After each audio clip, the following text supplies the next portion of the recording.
I feared my father all my life. His name was Robert. He was a tall man with a loud voice. When he walked into a room, everyone became quiet. I was only a child, but my heart always beat fast near him. I never felt safe in my own home. My mother's name was Mary. She was kind and soft. She smiled, but her eyes were always tired. She spoke slowly and never looked into my father's eyes. I did not understand why. I only knew that she was afraid too. Every morning, my father sat at the table and read the newspaper. No one was allowed to speak. If I dropped a spoon or made a sound, he looked at me with anger. I learned to stay silent. Silence became my best friend. At school, my friends talked about their fathers. They said their fathers played with them and helped them study. I never talked about my father. I felt shame and fear. I thought something was wrong with me. At night, I heard my parents talk in low voices. Sometimes my father shouted. Sometimes my mother cried. I covered my ears with my pillow. I prayed that the night would end soon. My mother did all the housework. She cooked, cleaned, and cared for me. My father never helped. He came home late many nights. He said he worked hard, but his shirt sometimes smelled like perfume. I did not understand this smell then. One evening, my father did not come home. My mother waited near the door. She did not eat. She did not sleep. When he came back late at night, she asked him a question. He shouted at her. She said nothing more. That night, I saw my mother cry in the kitchen. She wiped her tears when she saw me. She hugged me and said, "Everything is fine." But I knew it was not fine. I grew up with fear in my heart. I feared my father's steps. I feared his voice. I feared his anger. I believed this was normal life. I believed mothers must stay silent. I believed children must not ask questions. But one day, everything changed. One day my mother spoke. As I grew older, I started to see things more clearly. I was now 16 years old. I noticed my father's phone never left his hand. He smiled at the screen, but never smiled at home. My mother became quieter. She lost weight. Her hands shook when she held a cup of tea. Still she said nothing. One afternoon, my father forgot his phone on the table. A message appeared on the screen. It said, "I miss you." The name was Linda. I felt confused and scared.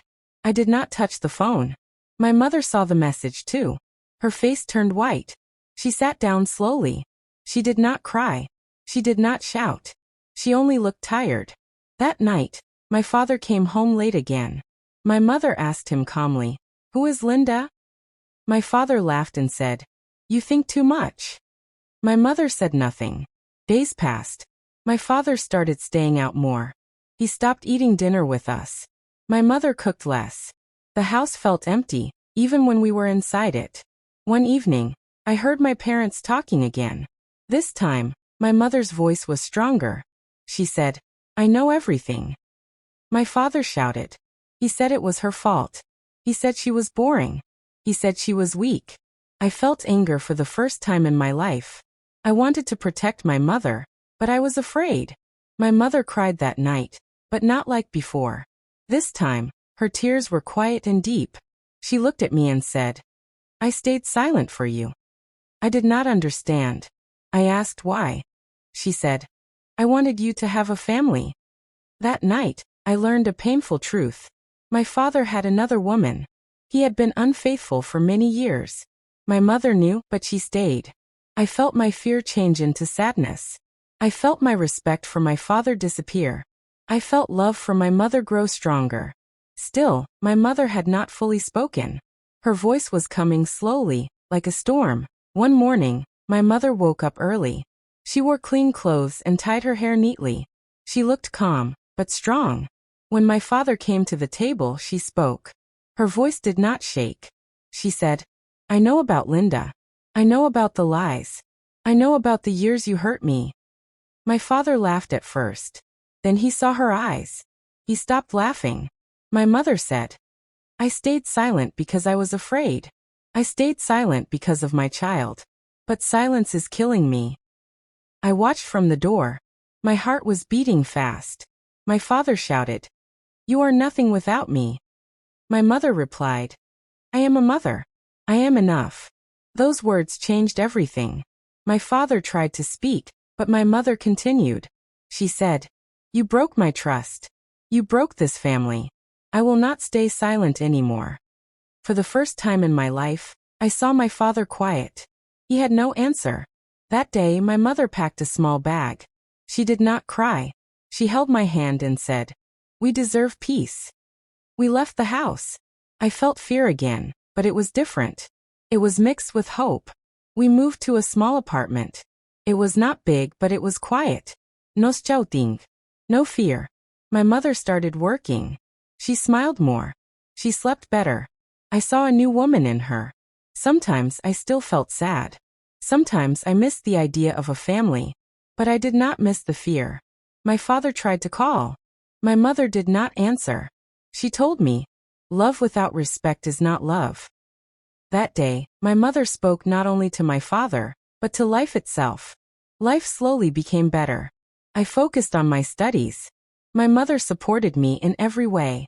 Our home felt safe. I started to understand something important. Fear is not love. Silence is not peace. My mother taught me strength without shouting. She taught me courage without anger. One day, I asked her, "Do you regret staying so long?" She said, "I regret the silence, not the love." I learned that infidelity does not only break hearts. It breaks trust, safety, and peace. My fear of my father slowly faded. I no longer blamed myself. I understood that his actions were his choice. My mother became my hero.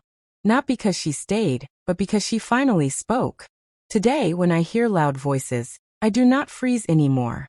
I remember my mother's calm strength. This story is not about hate. It is about truth. It is about finding your voice. Sometimes the bravest thing is to speak.